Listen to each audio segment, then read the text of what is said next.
Hello and welcome to another Motoring Max car review. Today we'll be reviewing this, the Ford EcoSport Thunder.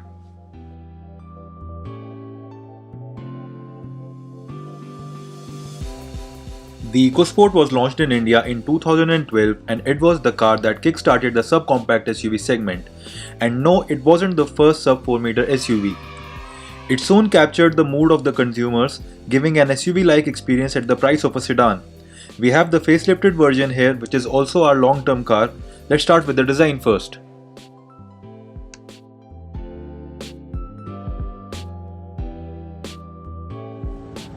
Talking about the front design, there are loads of black elements here. The whole grille is blacked out with these two chrome slats and a unique grille design which looks interesting. There's a black air dam on the lower part of the bumper too, which looks good, and if you look carefully, there's this X pattern when viewed from the front, and it gives a very mean looking face to the car with the large grille. Apart from that, there are black elements everywhere. Even the front fog lamp and indicator housing has this gloss black effect. The headlamps are blacked out too, and they now house this smart looking LED DRL, and the low beam is now a projector unit. A black sticker sits atop the bonnet too, and overall the black elements work in harmony to give this front a proper SUV look.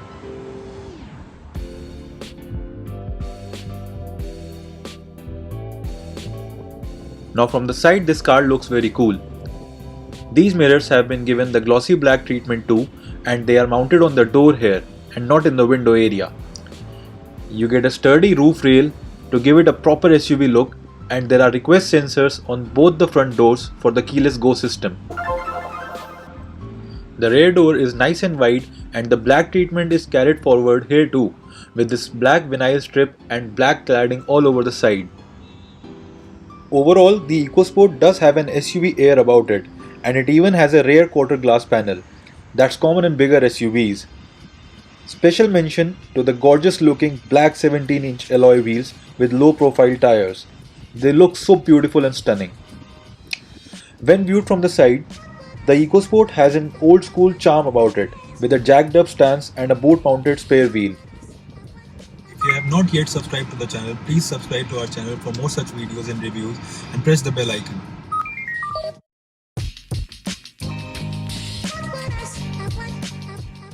The rear profile has SUV elements too.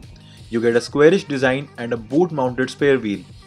The cover of the spare wheel is finished in black and redesigned in the facelift. One special mention here to the spare wheel, which is a 17-inch alloy and not a smaller size like some other manufacturers. All the badging is on the left side, and you get a rear spoiler with a washer and a wiper. Also, a demister is available in some variants.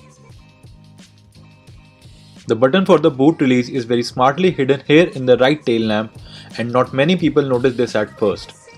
The reversing lights are placed lower down in the bumper alongside the reflectors and the number plate, and this is a good looking rear end. Let's open the boot now.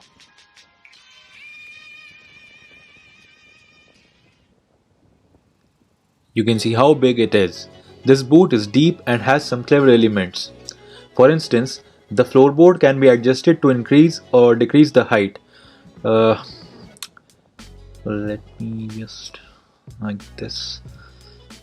Alright, like this.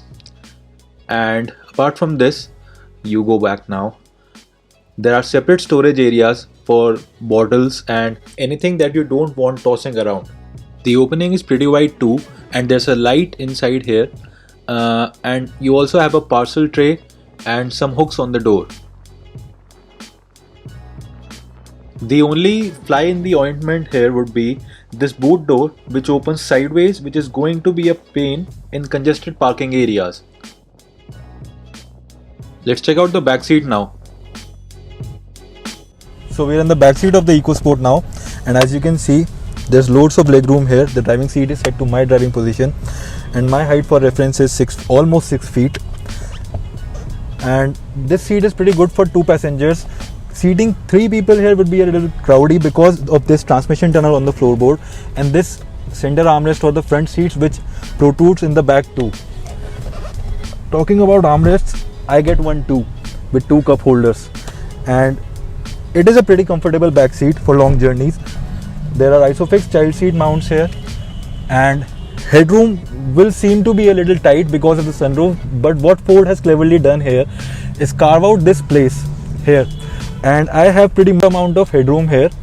And apart from that, I have a 12-volt charging socket here, as you can see here on the screen now, and a speaker is here. This handle looks like it's aluminium, but actually it's plastic. And this is the Ford build quality.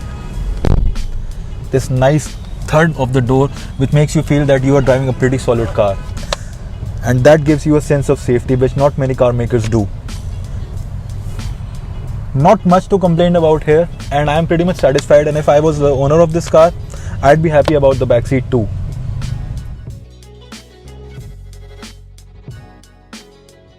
At the front you get this nice leather wrapped steering wheel with quality plastic in the center, and it has audio and MID controls on it.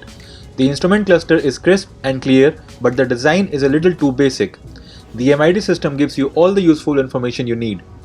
The steering wheel gets this contrast tan brown stitching as well, and the infotainment system is a floating touchscreen which gets a radio, USB and iPod connectivity alongside its own satellite navigation system. It sounds decent, and Ford could have used better speakers here, to be honest, like the Nexon. Also, it doesn't get Android Auto or Apple CarPlay connectivity, which is a major miss these days. The plastics used here on the dashboard are hard and scratchy, but the overall design of the cabin is fresh and youthful. There are lots of storage spaces around, and these copper colored plastic panels do lift up the ambience of the cabin. The glove box is divided into two parts and is pretty commodious as well. The front armrest has a deep storage space too, and in the middle here I have the switch for the traction control system. The temperature control knobs have this knurled effect which feels very premium. The display for the climate control sits in the middle, and there's more copper colored plastics in here in this area, and this really uplifts the cabin. Overall, the cabin has good design, but the materials could have been better. You also get a sunglass holder on the top alongside the sunroof controls.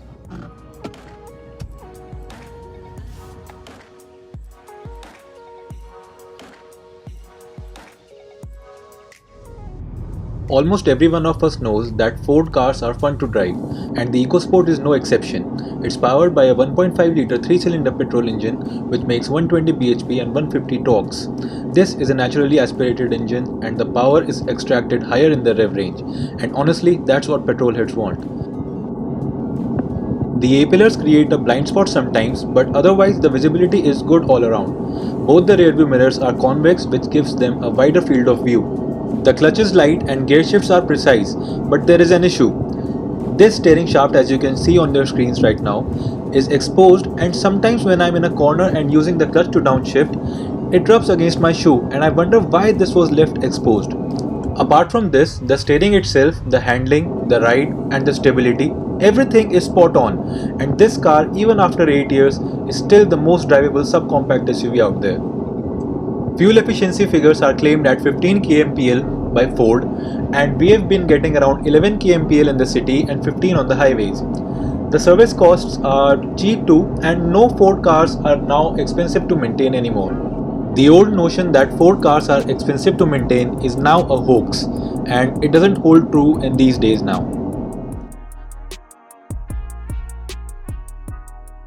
Let's check out the 0 to 100 time now.